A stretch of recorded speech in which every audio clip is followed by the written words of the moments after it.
Eso es súper importante. ¿Por qué? Porque si nosotros, yo la palabra que puedo agregarle a lo que dijo Raúl es, las iglesias adoctrinan a sus feligreses, no los disipulan, los adoctrinan para que ustedes crean lo que ellos quieren que ustedes crean. Y eso es peligroso. ¿Por qué? Porque por eso hay muchas doctrinas, unas falsas y unas entre unas, ya están mezcladas. Entonces no se han definido, como dicen por ahí. Entonces hay que definir a esas personas, a esas doctrinas.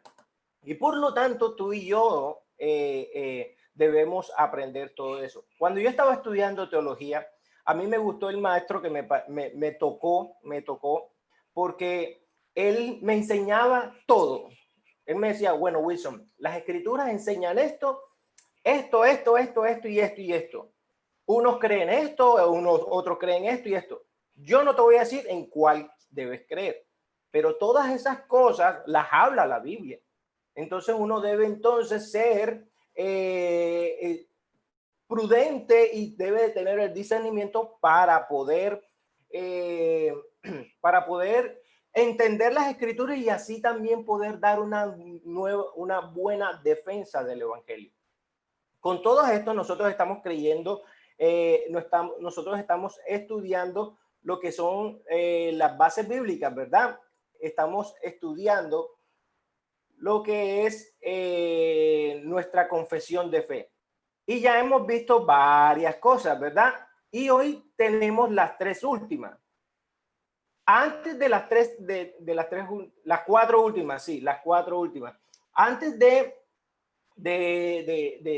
seguir con estas últimas, me gustaría saber si de pronto de las que ya hemos dado tienen alguna pregunta, alguna duda, para así poder seguir adelante y de pronto no dejar esas dudas ahí en el aire.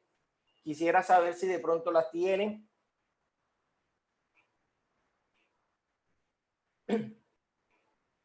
Parece ser que todo está bien. Muy bien. Entonces, yo les voy a complementar algo.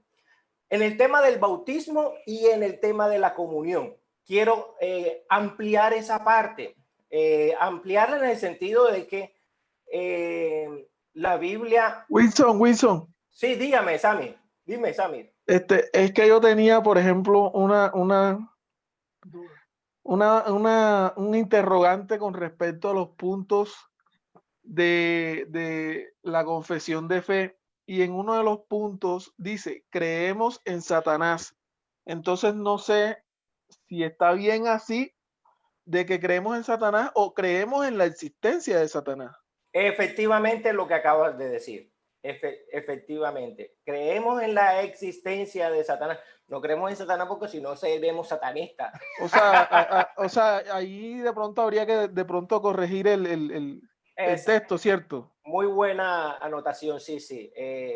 Hay que corregir entonces esa partecita para que no cause esa pequeña confusión, que no es tan pequeña, quiero decirle. Muy buena tu aporte, Sammy. Dios te bendiga. Estamos a eso, ahí estamos ready, ahí estamos. Ese es como nosotros debemos entrar a las escrituras y poder poner una buena defensa. Muy bien, Sammy. Creemos en la existencia de Satanás. No creemos en Satanás, creemos en la existencia de Satanás. Entonces, con respecto a eso y retomando a lo del bautismo y a lo de la comunión, hay tres clases. Yo les había explicado la vez pasada que hay tres clases de bautismo. Hay tres clases de bautismo. En la Biblia habla de tres clases de bautismo. En la Biblia, no que hay tres clases. En la Biblia habla de tres clases de bautismo. El primer bautismo es el bautismo de arrepentimiento de pecado. Eso lo hizo Juan el Bautista.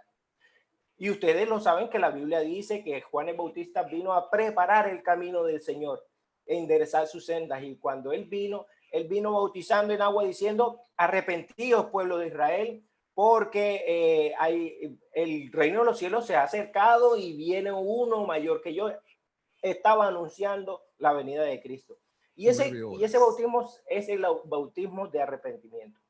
quiero decirles, queridos hermanos, que ese bautismo es única y exclusivamente para el pueblo de Israel. Ese bautismo es para el pueblo de Israel. Segundo bautismo que existe en la Biblia, que habla la Biblia, es el bautismo de Jesús. Jesucristo no se podía bautizar para arrepentirse de sus pecados, porque Jesús es limpio, fue perfecto, y por lo tanto no es un bautismo de arrepentimiento de pecado, es un bautismo de identificación con el ser humano. Ese bautismo es único y exclusivo de Jesucristo. Y después viene el otro bautismo, que es el bautismo que hizo el etíope, Cornelio y su familia, y es el bautismo que Jesucristo les dijo a los apóstoles y a los discípulos que lo hicieran, bautizándolos en el nombre del Padre, del Hijo y del Espíritu Santo. Y ese bautismo es el bautismo para pertenecer a la familia de Dios.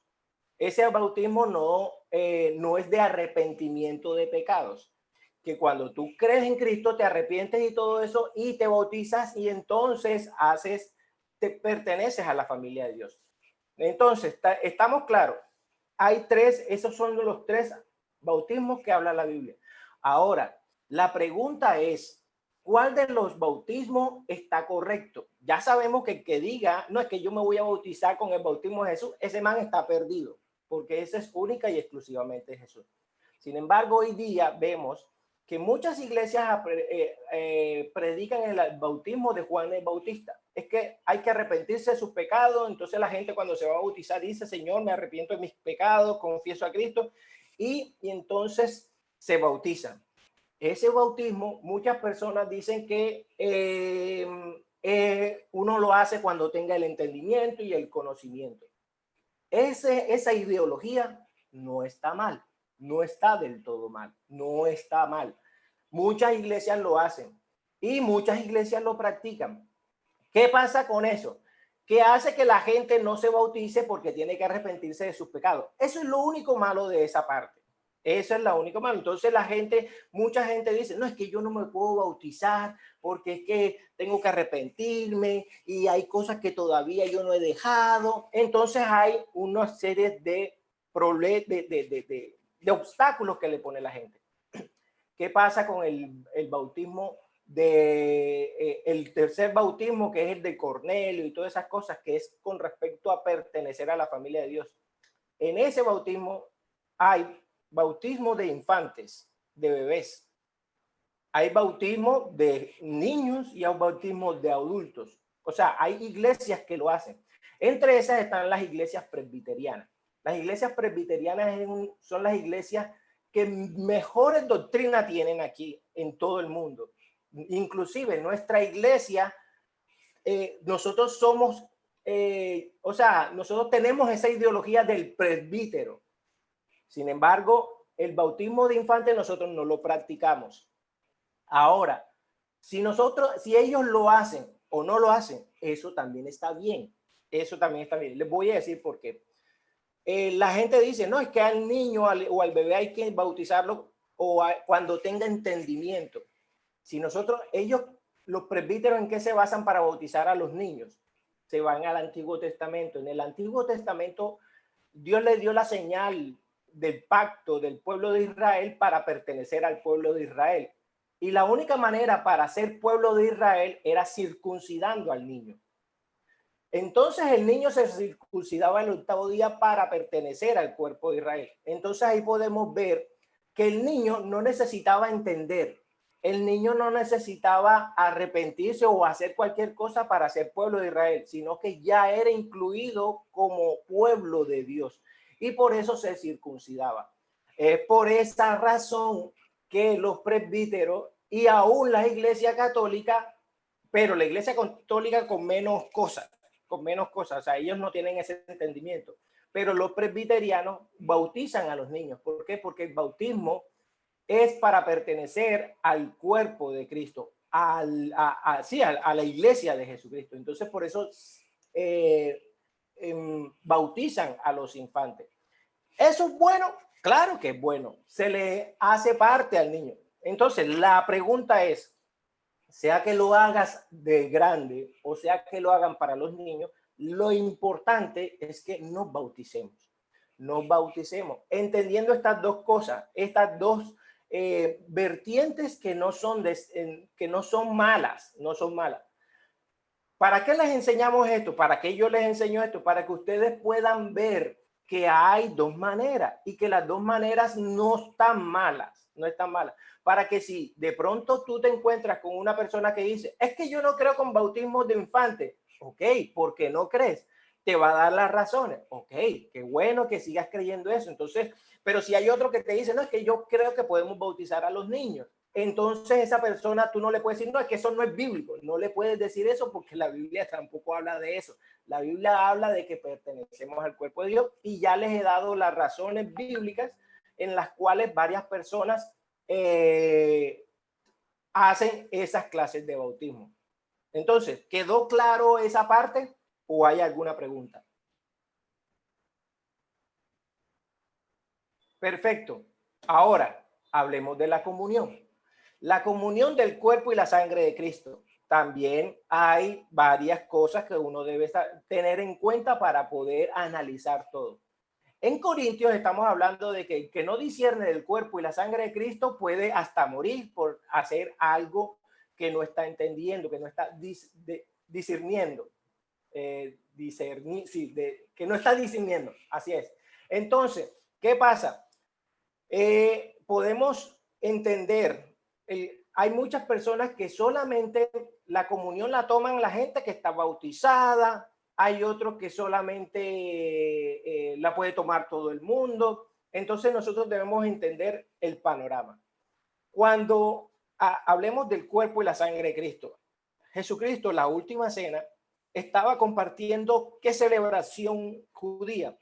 La del Cordero y la de los panes sin levadura, que fue cuando Dios le dijo a Moisés, voy a matar, voy a coger a los niños del pueblo de Egipto y me los voy a llevar al primogénito, pero a los de ustedes los voy a salvar.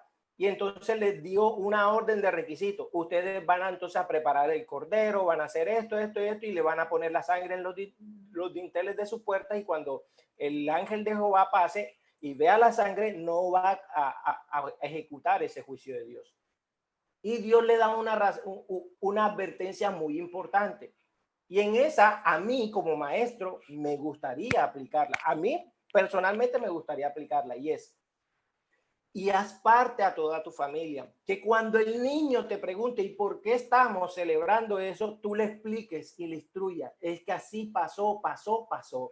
Entonces, por eso es que tú y yo podemos ver que si nosotros excluimos a los niños de una ceremonia tan importante y decimos que de pronto los niños lo tengan que hacer cuando tengan entendimiento, va a ser demasiado tarde.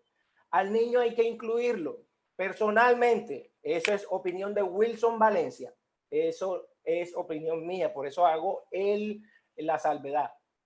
La Biblia dice que instruir al niño. Entonces, ¿qué pasa cuando yo instruyo al niño en la Santa Cena y le hago partícipe al niño? El niño quizás con el entendimiento que nosotros tenemos no lo va a entender, pero él va a entender que es una ceremonia, una celebración muy importante, una celebración espiritual muy importante. Y por lo tanto, cuando él va a comer el cuerpo y la sangre de Cristo, él sabe que es un acto solemne, se le va a ir enseñando. Entonces tú no vas a ir viendo niños como hacen en muchas iglesias, que el niño está corriendo de aquí para allá o sacan a los niños porque es que los niños no hacen caso y esto es una celebración solemne. Claro, el niño no lo entiende y no se le está enseñando, pero si se le hace partícipe y el niño en cualquier momento te va a decir, mami, ¿por qué estamos haciendo eso? Papi, ¿y por qué estamos haciendo eso? Entonces se le explicará, hijo mío, hija mía, estamos celebrando lo que Jesucristo, tu Salvador y mi Salvador, hizo antes de morir. Y Él nos mandó a que lo hiciéramos, y por eso debe ser un acto solemne. El niño capta enseguida. Entonces el niño, cuando vaya creciendo, va a ir haciendo eso. Y quiero decirles una cosa, en el pueblo de Israel se incluye a todo el mundo, bebés, niños, cuando hacen estas clases de celebración. Así que el niño más adelante va a tener el discernimiento más amplio de por qué está haciendo esas clases de celebración. Así que en el cuerpo y la sangre de Cristo, en la comunión y en el bautismo, esas eran las perspectivas que les quería decir y ampliar. ¿Para qué? Para que si nos encontramos con gente que le dice, ah, no, ¿y por qué tu hijo está comiendo el pan y el cuerpo de Cristo? Entonces tú tengas razones bíblicas para decirle, es que mira, así pasó en el pueblo de Israel y ahí ninguno se excluyó y es, no, que yo no lo hago. Ok, si tú no lo haces, yo respeto tu opinión, pero entonces no digas que la parte mía está mal. O sea, acuérdense que nosotros estamos discipulándolos a ustedes, no adoctrinándolos. Y ustedes deben tener todo el amplio, todo lo que se enseña para que puedan tener una buena defensa del evangelio. Con esto, ¿alguna pregunta para continuar con nuestros últimos 4 puntos? Buenos días a todos, bendiciones. Buenos días. Wilson, bueno, sin lugar a dudas, estos 2 puntos del tema del bautismo y la comunión son bastante amplios y a veces un poco complejos de pronto pues de entender. Y más que todo a lo que hacía referencia a Raúl ahorita, de leer no de una forma a lo que ya yo he aprendido o al poco conocimiento que uno tiene o a lo que a veces uno cree que debe ser, porque a veces es difícil desaprender para aprender nuevamente, mucho más complicado que si uno no sabe nada. Entonces este tema del bautismo, el tema del bautismo a los niños, como normalmente lo hace pues la Iglesia Católica y todo esto, y ahorita que tú comentabas que realmente yo no sabía que la Iglesia Presbiteriana lo hacía, me estoy enterando ahora que tú lo comentas, porque no sabía la verdad. Y yo estaba viendo en el texto donde Jesús nos encomendaba ir y predicar el Evangelio, hacer discípulos, bautizándolos en el nombre del Padre, del Hijo y del Espíritu Santo. Entonces de pronto uno entra en esa controversia bueno, ya al discipular uno a una persona adulta, de pronto que uno tiene un grado de pronto de conocimiento un poco más amplio que los niños, porque los niños desde pequeños uno también los discipula, obviamente de una manera diferente porque son niños y no entienden muchas cosas, pero el tema del bautismo es como que ¿será que sí? ¿Será que no? Exactamente. Porque en la iglesia se hace la presentación de los niños, se hace una oración y se presenta los niños porque se entiende pues de que ellos todavía no tienen esa concepción tan grande, aunque sabemos, como lo explicábamos en la clase pasada, que ellos desde niños pues son pecadores, porque en ellos está la maldad, el egoísmo, la rabia, el enojo, ya, y yo lo puedo ver, por lo menos yo que tengo niños, yo desde pequeñito, uno ve que si les quitan juguetes, ellos cogen rabia, cogen ira, y ahí está esa condición. Pero con el tema del bautismo, realmente yo sí me quedo así como que cabezona, y me toca leer mucho más y mirar para poder, digamos, comprender. No te digo que ahorita mismo, no, listo, perfecto, todo claro, ¿no? Porque realmente no lo estoy así, me toca asimilar muchas cosas.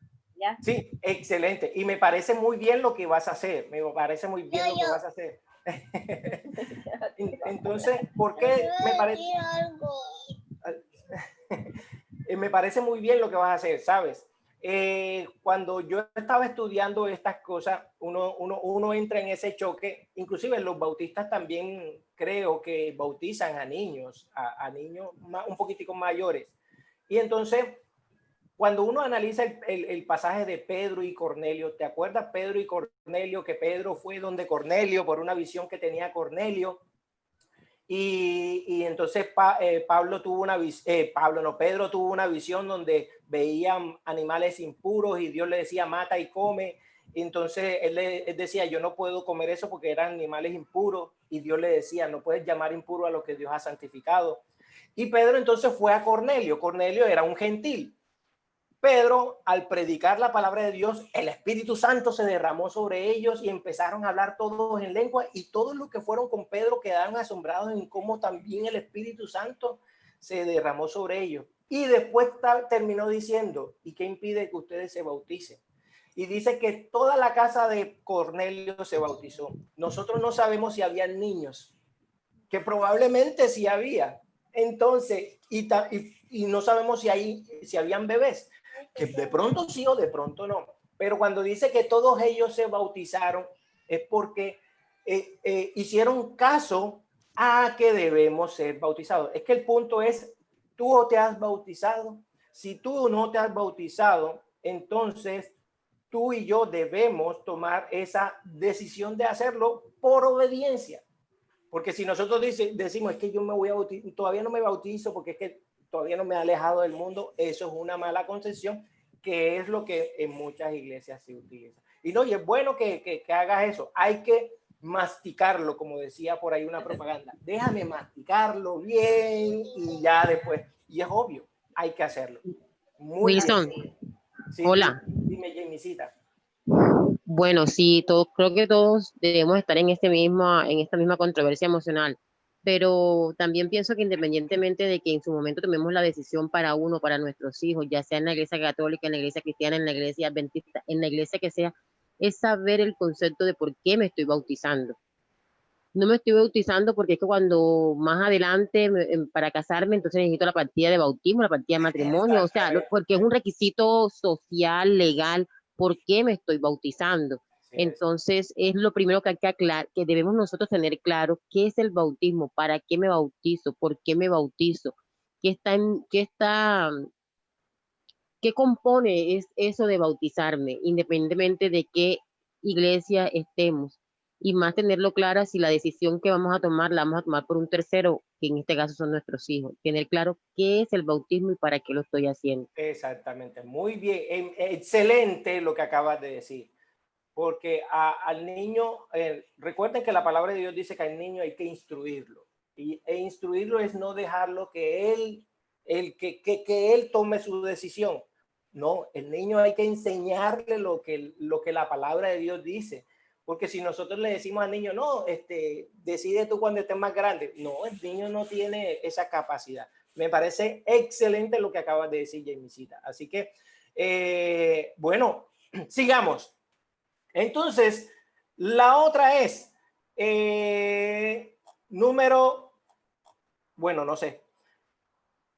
Creemos en el matrimonio. Desde ahí empezamos. El matrimonio, creemos que el matrimonio es entre un hombre y una mujer. Y porque en Génesis capítulo 2 exactamente, cuando ya Adán y Eva se levanta y ve a esa Eva tan hermosa que tiene al lado, entonces sale y dice, por lo tanto el hombre dejará la casa de su padre para unirse a su mujer y los dos serán una sola carne. Los dos serán una sola carne. Entonces, por eso, ahí nosotros estamos creyendo en la institución del matrimonio. Ahora bien, les quiero decir varias cosas. En la Biblia, durante todo en la Biblia, e inclusive en el Nuevo Testamento, vamos a referirnos más en el Nuevo Testamento con respecto al matrimonio. Hay una parte en la que el apóstol Pablo da algunas sugerencias. ¿Por qué? Porque cuando hay personas que conocieron a Jesucristo en ese tiempo, vivían en lo que nosotros llamamos ahora unión libre. Unión libre. Y entonces esas personas llegaron a los pies de Jesús y entonces, ¿qué debían hacer? El apóstol Pablo les decía a esas personas, en mi concepto, y Pablo aclaraba, voy a dar una opinión como quien tiene autoridad de decirla, decía el apóstol Pablo. Primero decía, a los que están solteros, quédense solteros. Si no puedes aguantar, pues entonces cásate. Así les empezó a dar varias recomendaciones y consejos. Y les decía, a las que están casadas, sujétense. A los que están viviendo con una persona que no es cristiano, ya sea hombre o mujer, decía, tu oración lo santifica. Pero si esa persona quiere irse, que se vaya. Porque no estamos llamados a esclavitud, sino a libertad. Eso lo enseña el apóstol Pablo. Ahora, con esto no quiero decir que ahora yo voy a vivir en unión libre y si no me funcionó, ábrete tú. Y no, eso era porque las personas que en ese momento no conocían de Jesús y recibieron a Jesús, estaban en esa situación. Así que en esa situación no podemos ahora que tú y yo entendemos la palabra, entonces yo ahora voy a estar en unión libre. No, inclusive Pablo decía a las personas que estaban en unión libre, pero si te puedes casar, hazlo. Entonces es bueno el matrimonio. Si tú estás viviendo en unión libre, por favor, procura ya de casarte. ¿Por qué? Porque es un mandato del Señor. Recuerden que esto no es para atarte, no es que si me caso entonces van a venir todas esas complicaciones que hay del matrimonio. No. Eso es mentira del mundo, mentira también del enemigo, que Satanás no quiere que la gente cumpla la palabra de Dios, así que hay que quitarse eso. Cásate, casémonos y nos vamos estamos en una relación, pues entonces tengamos una relación que glorifica a Dios y planifiquemos esa relación de tal manera que nos lleve a hacer la voluntad de Dios, que es el matrimonio. Así que en eso no hay problema, ¿verdad? Ahora, creemos en la imagen de Dios. ¿En la imagen de Dios en qué sentido? No en una imagen en que uno Wilson, coge... yo tengo una pregunta. Sí, vale, adelante. ¿Ser homosexual sería un pecado? Sí, la Biblia lo cataloga como pecado. La persona que es homosexual, inclusive la palabra dice otras cosas como el ser amanerado, el ser afeminado también, porque hay gente que es homosexual tratándose del acto sexual de un hombre con un hombre o de un acto sexual de una mujer con una mujer. Eso es totalmente un pecado y está escrito en la Biblia. Inclusive los pueblos de Sodoma y Gomorra fueron destruidos por Dios por ese pecado, más que todo por el pecado de la homosexualidad en ese tiempo. Y eso lo repugna a Dios, porque eso no es eso va en contra de la naturaleza. Entonces, para que tengamos claro eso. ¿Respondí tu pregunta, Valecita? Sí, gracias. Ok.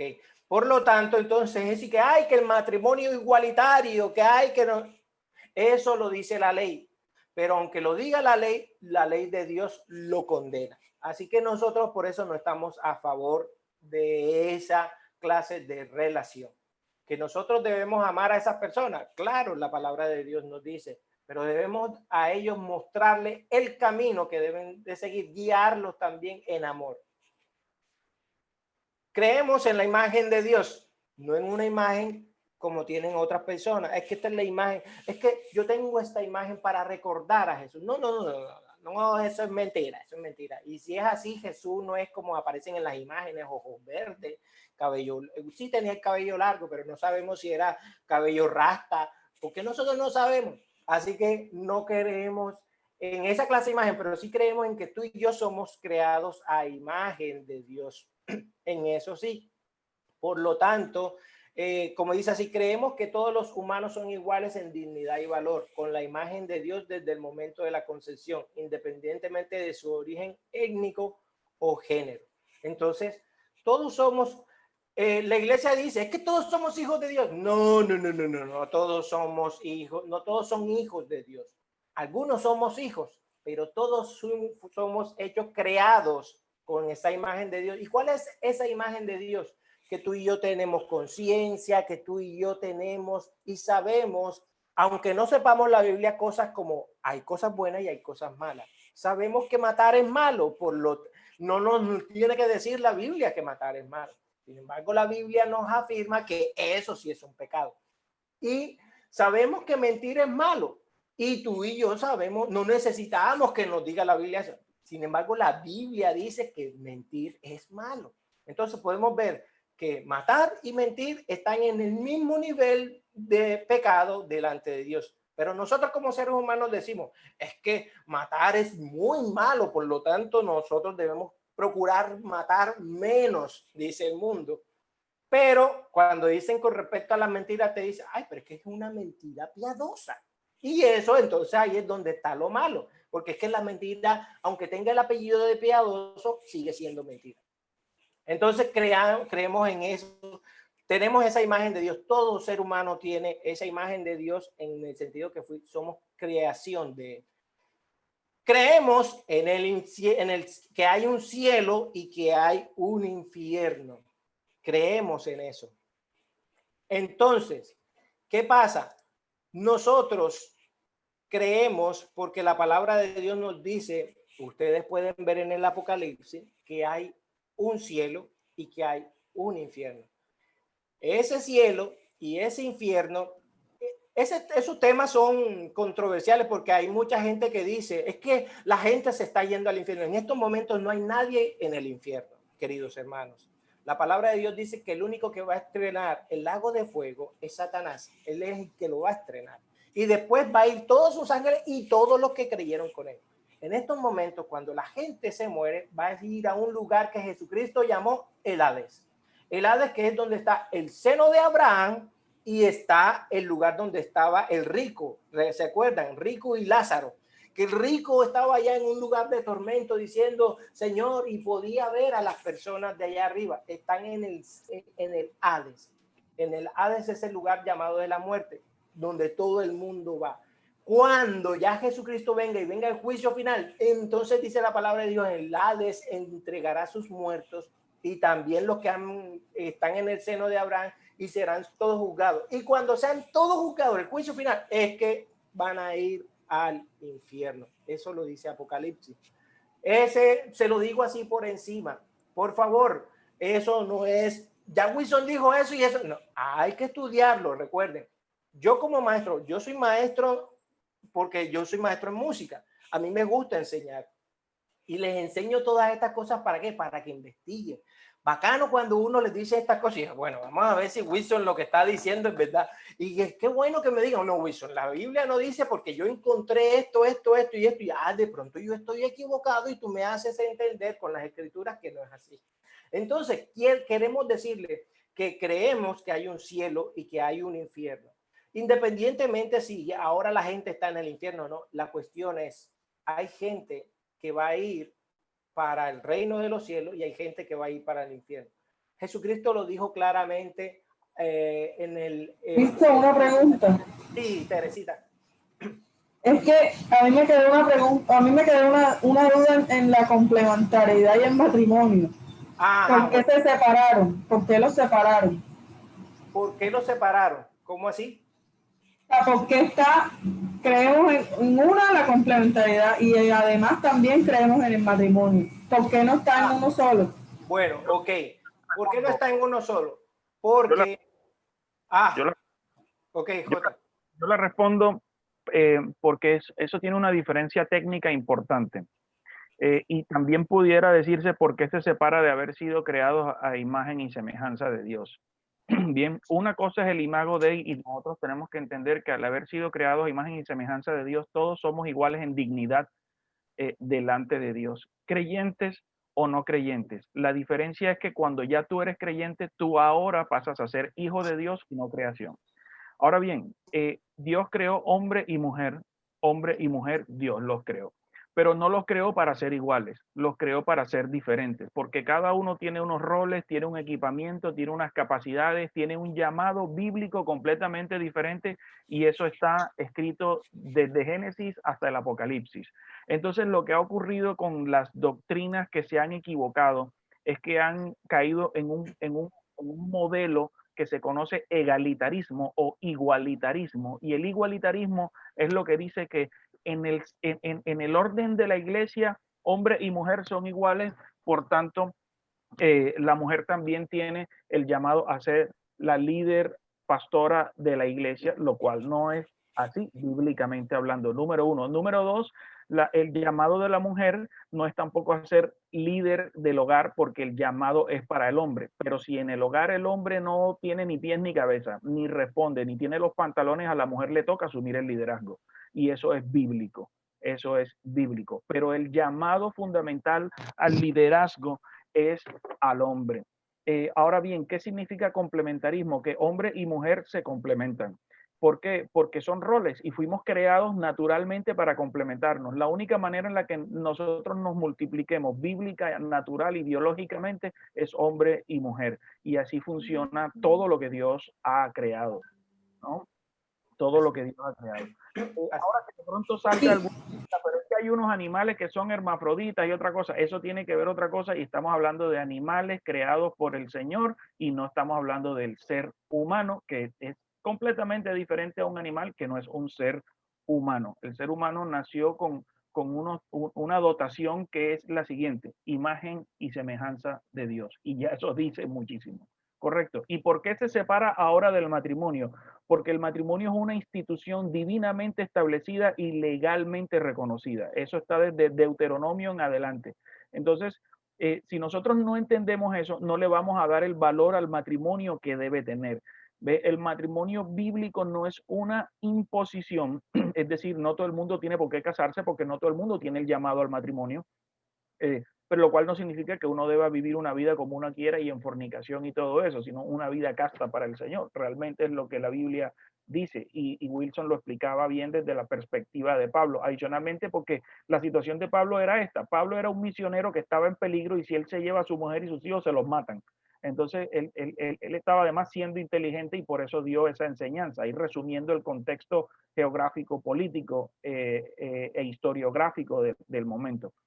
Entonces, por eso se separa. Imago Dei se separa de complementarismo y se separa del matrimonio, porque es importante reconocer el valor fundamental que tiene el matrimonio. Es más, es tan importante, y por eso lo ponemos también allí, porque la relación de Cristo con la iglesia es de esposo y esposa. ¿Bien?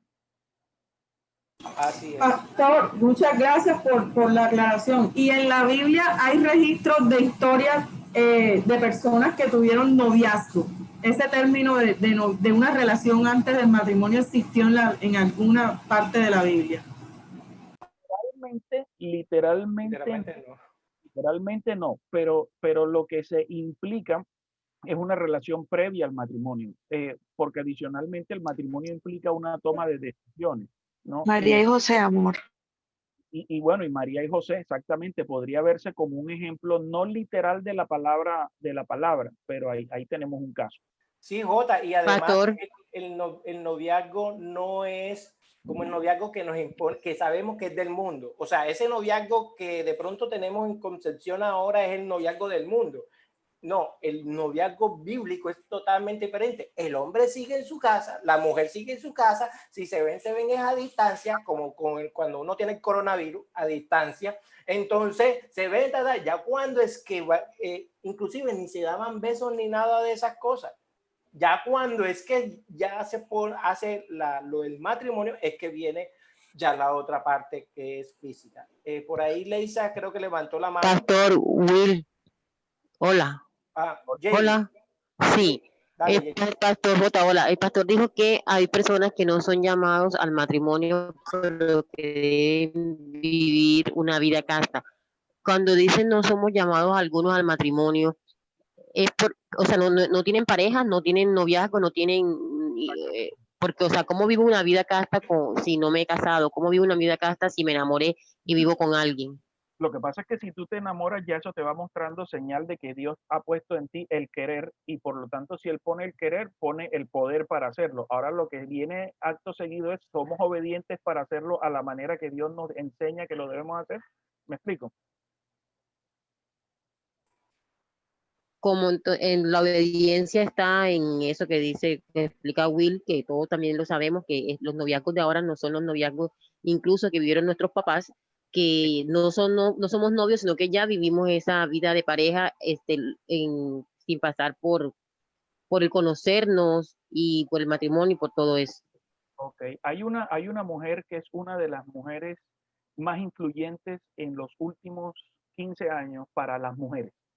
Ella se llama Nancy Leigh DeMoss, ya lleva el apellido de su esposo.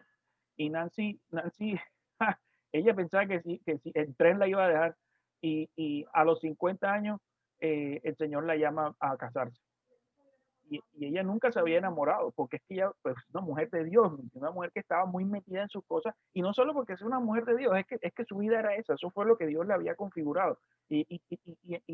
Pero no les voy a decir, le voy a pedir a mi esposa que les comparta el testimonio de Nancy Leigh DeMoss, para que vean cómo ella a los 50 años se enamora por primera vez.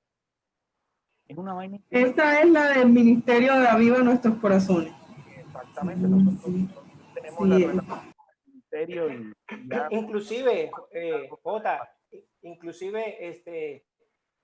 eso, como decía Jota y como dice la Biblia, Dios lo pone, Dios pone esa castidad que no, que uno, o sea, eso no es control de uno, eso lo da Dios, eso es un don que da Dios. No es como en la Iglesia Católica que se quiera meter a sacerdote, entonces debe dejar de tener familia, ¿no? Y por eso suceden todas las cosas que siguen sucediendo. Así que bueno, seguimos con lo del cielo y el infierno. Will, ya saben. Will, Raúl. yo quería agregar un comentario a todo lo que está. Hola. Leisa. Bueno, dale, Leisa. Vamos con Leisa primero, sí. Dale, claro. Bueno, son varias cositas que no tengo muy claras. Adelante. El hermano Wilson dice que cuando él estaba aprendiendo estaba aprendiendo teología, sus profesores le abrieron un abanico a tener la percepción de muchas cosas. Pero entonces yo quedo confundida cuando el hermano Wilson pone su percepción como por encima de lo que es en realidad o de lo que se debe enseñar. Entonces ahí quedo como confundida. Y me refiero al bautismo. Bueno, el bautismo nos habla de costumbres, o sea, de costumbres judías, como si fueran para nosotros los gentiles. Y la Biblia en ningún pasaje pues habla del bautismo del niño. El ejemplo más claro de bautismo fue el de Jesús, cuando él mismo de su voluntad descendió al Jordán y para que Juan lo bautizara. Y de los niños, lo que nos dice la Biblia es que los niños eran presentados en el templo. Entonces ahí quedó como que se pueden bautizar, no se pueden bautizar. Y otro puntico que quedé así como no, es sobre el ejemplo de la Santa Cena, de la comunión. En la Biblia nos muestra que no fue para todos, porque Jesús andaba con cantidad de personas. Él nunca estaba solo, él siempre estaba acompañado de muchas personas. Pero a pesar de que estaba con toda esa cantidad de personas, no a todos les dio la cena. La cena solamente fue para los 12, los que estaban con él, para sus discípulos. Y les dijo que hicieran eso en memoria de él. Entonces yo entiendo ahí que no es para todos, sino simplemente como para las personas que están como comprometidas con Dios, que han aceptado a Jesús en su corazón y han entendido que necesitan de Dios, que ya tienen como el compromiso de la salvación, diría yo de esa manera. Entonces, ahí quedo como, esas son como mis dos dudas, para decirlo de esa manera. Yo respondo rápido. Jota, déjame primero aclarar algo. Por eso yo les decía, yo tengo una opinión. Y yo dije, para mí, yo puedo bautizar, o sea, a mí no hay problema el del bautismo de infantes. Recuerda que él te había dicho que la iglesia presbiteriana es una de las iglesias que tiene sana doctrina y ellos bautizan infantes y para ellos ya di las razones por las cuales. ¿Qué pasa? A veces nosotros venimos con una concepción que debe ser así o porque nos los han enseñado y es difícil y hay que entrar a analizar. Ahora mismo te podemos decir varias cosas y tampoco de pronto las vas a entender. Con respecto a lo de la Santa Cena, podemos ver que hasta Judas la tomó y él no era salvo. Entonces, que es donde mucha gente se basa en que solamente los que son bautizados o solamente los que están comprometidos, los que sí, pero miren que él la tomó y miren las consecuencias por haberla tomado. Bueno, porque por ahí entró lo que ya usted y yo sabemos. No, pero yo quiero hacer una Dios, aclaración. sí, sí, porque espérate, Jota. Ahí Judas, primero ya Jesucristo dijo que él era un hijo de perdición. Judas no pecó por tomar la Santa Cena. Judas ya venía condenado porque él era hijo de perdición. Sin embargo, se le dio la participación para que también, porque es que Jesucristo no excluyó a nadie. Es que ahí también debemos tener en cuenta, no excluyó a nadie. Bueno, de todas maneras le paso la pregunta a Jota. No, yo concuerdo y teológicamente es así. A ver, el entendido ortodoxo tradicional es que la Santa Cena es exclusiva de creyentes y realmente es para el creyente. En efecto, es para el creyente. Ahora bien, el asunto es que Judas toma la Santa Cena y allí es donde Jesús deja abierta la puerta para que aquel que no es creyente, examinando sus pecados, examinando su corazón y poniéndose a cuentas genuinamente con el Señor, pueda entonces entrar a la mesa y tomar la cena con el Señor. Esa es la razón teológica detrás de la cual se permite que una persona no creyente al profesar y al confesar su pecado delante del Señor, así como dice la palabra, examinen su corazón, porque incluso hay mucho creyente que está viviendo pecados profundos y aún así toman la Santa Cena, pero la toman porque dicen, yo soy creyente, pero espérate un momento, estás pecando. Por eso Pablo hace hincapié en lo que Jesús mismo plantea y es la necesidad de que nuestro corazón esté examinado y esté purificado para poder tomarlo. Ahora bien, no es gratuito que la Santa Cena haya ocurrido en pleno proceso de las fiestas de Pascua.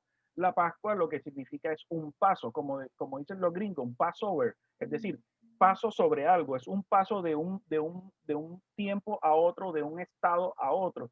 Y ahí es donde se abre además también el entendimiento de que una persona que confiesa sus pecados y lo hace genuinamente y va en arrepentimiento, puede tomar la Santa Cena como medio de gracia para caminar hacia la salvación del Señor. Así es como se entiende la Santa Cena. Ahora bien, hay otras posiciones, por ejemplo, aún más ortodoxas todavía, en la que ni siquiera el creyente toma la Santa Cena, sino el miembro exclusivo y firmado de la iglesia. Es decir, aquel que ha firmado un documento que dice, yo soy miembro de la iglesia Gracia Abundante. Entonces, si es así, solamente lo toman los miembros, pero aquellos que no son miembros no pueden tomar la Santa Cena, haciendo mucho más énfasis en que Jesús solamente le dio la cena a los 12.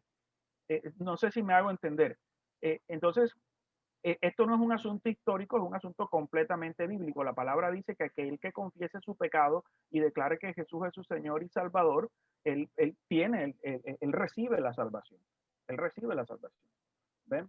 Él recibe la salvación. Y por eso se da entrada. No es que ahora el que le dé la gana puede hacerlo. No, por eso previamente hay que decirle a la gente, además, evalúa tu pecado, examina tu corazón, ponte a cuentas con el Señor. Porque una persona que está en adulterio y no es capaz de confesar su pecado, no se ha rendido al Señor, esa persona sabe que va a tomar la Santa Cena y no va a ser para bendición, va a ser para maldición. Como dice la palabra de Dios, indignamente. Indignamente, exactamente. Aquel que la tome indignamente, sobre su vida no hay bendiciones, realmente. Y más bien lo que le espera es la condenación.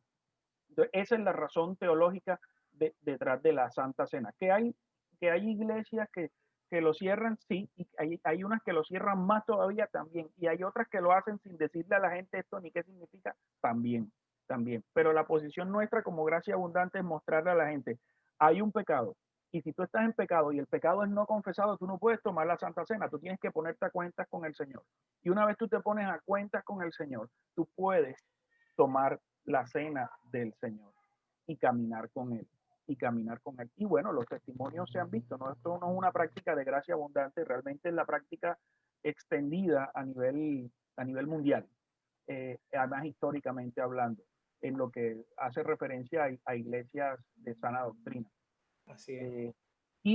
Respecto al bautismo, en efecto, los niños no pueden ser bautizados para salvación, que es lo que sí ocurre con el catolicismo. El bautismo de infantes es en el catolicismo es bautismo para salvación, pero el bautismo de un niño en una iglesia cristiana, en este caso reformados presbiterianos, el bautismo de infantes en este tipo de iglesias es el sellamiento del pacto de un niño que ha nacido en una familia creyente. Si el niño no es parte de una familia creyente, se supone que ese niño no está naciendo dentro del pacto. ¿Ven? No está naciendo dentro. Entonces es más un sellamiento y es un acto, ¿cómo te lo explicaría? Yo le decía que pertenecía a la familia de Dios. Correcto, es porque, por eso el sellamiento del pacto es porque pertenece a la palabra de Dios. Ahora bien, desde el Edén, más o menos Génesis 2, capítulo 2, versículos 17 en adelante, se empieza a poner condiciones del pacto. En Romanos 5:12 también, también se extiende el concepto de la explicación del pacto. Entonces aquí básicamente lo que se está diciendo es que el niño está naciendo dentro de una familia de la fe que hace parte del nuevo pacto y por eso se le da el bautismo de infante. Es así. Nosotros principalmente, Gracia Abundante, somos credo bautista. ¿Eso qué significa? Que nosotros bautizamos personas con conciencia para decir, yo he creído en Jesús y quiero caminar con Jesús. Nosotros hacemos eso. Pero si de pronto algún día una familia creyente, probada en la fe, y que vemos que de verdad instruye al niño desde pequeño, ¿verdad? Y vemos que es completamente responsable y muestra fruto de fe, nosotros podemos hacer paidobautismo, que es como teológicamente se conoce. Pero nosotros principalmente somos credo bautista. Ahora, si alguien es católico y dice, no, que es que ya yo me bauticé, mi hermano, tú no te has bautizado, ni en el nuevo pacto, ni en nada. A ti te bautizaron para salvación y el bautismo que te hicieron a ti es una aseguranza para que el diablo no te lleve. Para eso fue que te bautizaron. Pero ese bautismo no aplica para nada en lo que está en las escrituras. Exactamente. De ninguna manera. Exactamente. Y adicionalmente hay otra controversia. Cada vez que se predicaba el evangelio en el libro de Hechos, todos se convertían y eran bautizados. La pregunta es quiénes eran todos. Sí, porque la palabra de Dios dice que Dios era quien añadía a la iglesia. Es Dios quien sabe. Entonces, la idea es, yo les decía, sea que hagas uno, lo otro, y en la comunión, con respecto al bautismo es, ¿ya te has bautizado?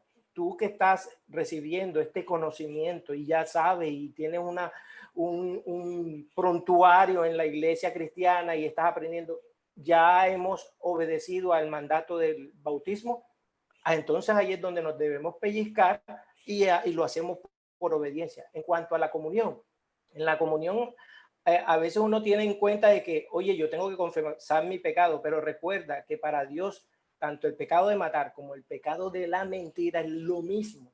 Entonces no podemos hacer diferencia. No es que yo estoy, claro, hay pecados como nosotros, para nosotros los seres humanos moralmente que son peores que otros, obviamente, y lo digo así, moralmente, por sentido de valores. Por las implicaciones que tiene además. Exactamente. Entonces, pero para Dios, si tú no le devolviste los 100 pesos a tu mamá, estás robando. O sea, después de ir a la tienda, estás robando. Eso es claro. Entonces, ahí es donde queremos. Y ya para terminar, yo quiero terminar para que ya... Muy buenas preguntas, muy buenas preguntas. Y si quieren ampliar, avisen y hablamos. Exactamente. La idea es que estos temas los estamos dando por encima, por favor. Y por encima vamos a dar el último. Recuerda que estos dos últimos son bien complicados. Tanto es así que el Apocalipsis le dedica el Apocalipsis, la segunda venida de Cristo. Vamos a tener que ampliar el espacio de discipulado porque no nos está alcanzando. Lo que pasa, quiero decirles una cosa y es esto. Aquí estamos hablando de la declaración de fe, pero durante las próximas clases que van a tener en el discipulado se van a ir explicando estos puntos uno a uno. Y adicionalmente vamos a tener el espacio de preguntas y respuestas en el que se pueden lanzar. Lo único que quiero decirles a ustedes es, Gracia Abundante es una iglesia teológicamente bien centrada, muy centrada en el Evangelio.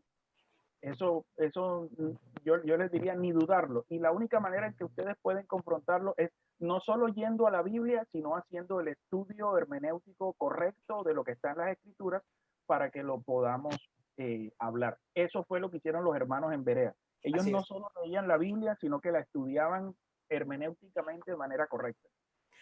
Exacto, como dijimos aquí ahora, hay que masticarlo, no traguen entero. Recuerden que muchos de nosotros hemos venido de iglesias en los cuales nosotros creíamos lo que el pastor decía y eso es que el pastor lo dijo y eso es lo que él dice. No, nosotros le damos a ustedes la confianza de que pueden venir hacia nosotros y decir, ven acá Jota, ven acá Wilson.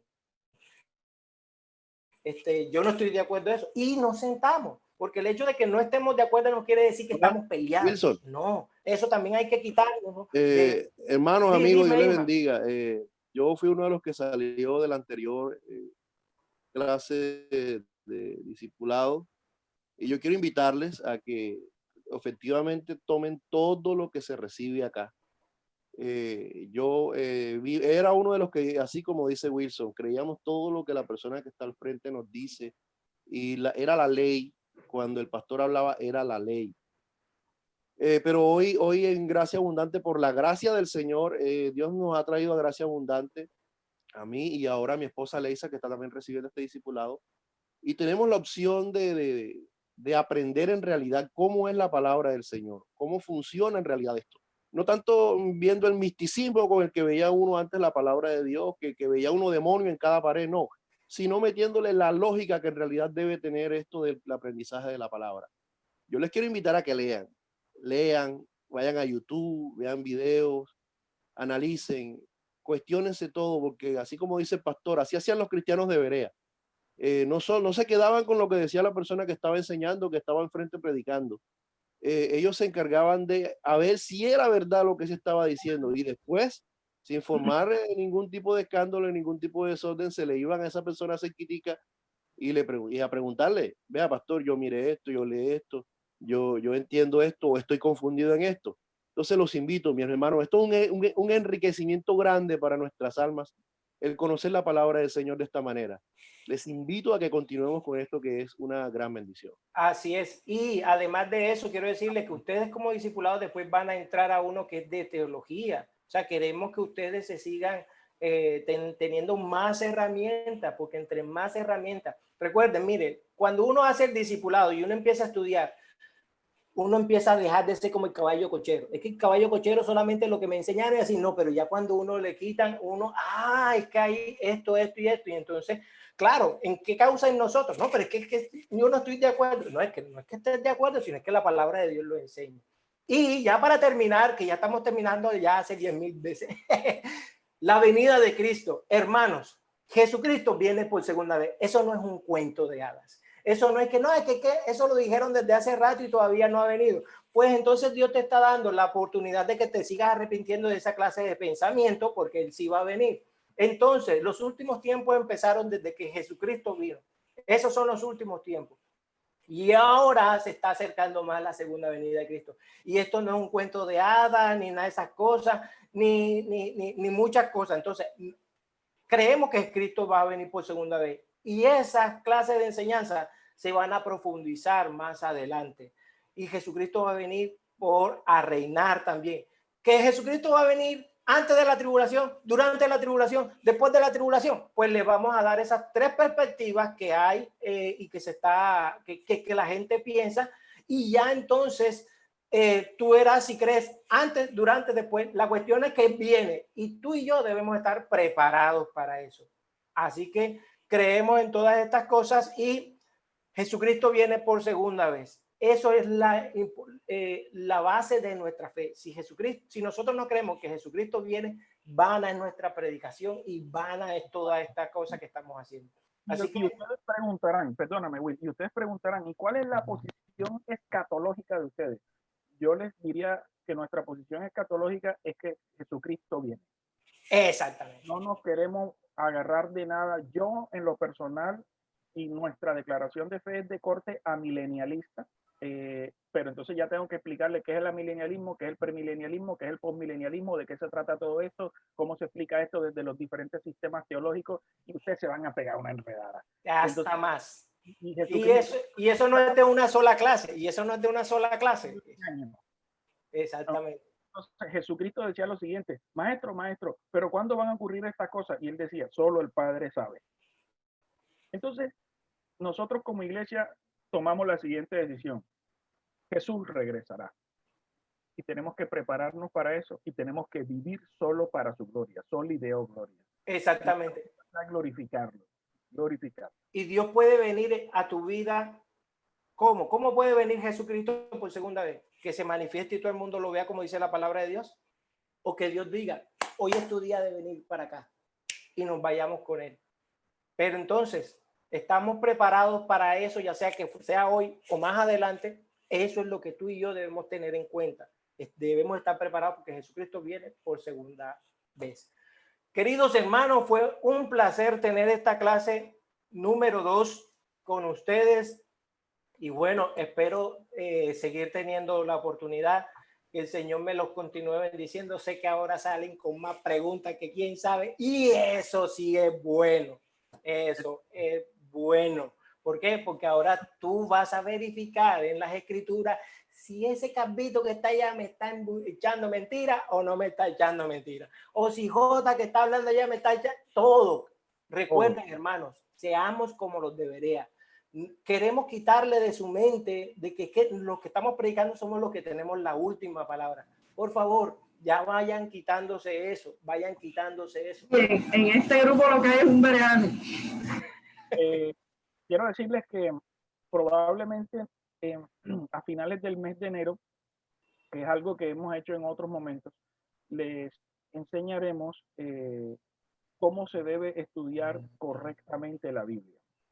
Es decir, no cómo vamos a leerla, no, mira que no, técnica de estudio, el ejercicio hermenéutico con las herramientas para el caso, con la interpretación de los diferentes contextos. Y la homilética también, Jota.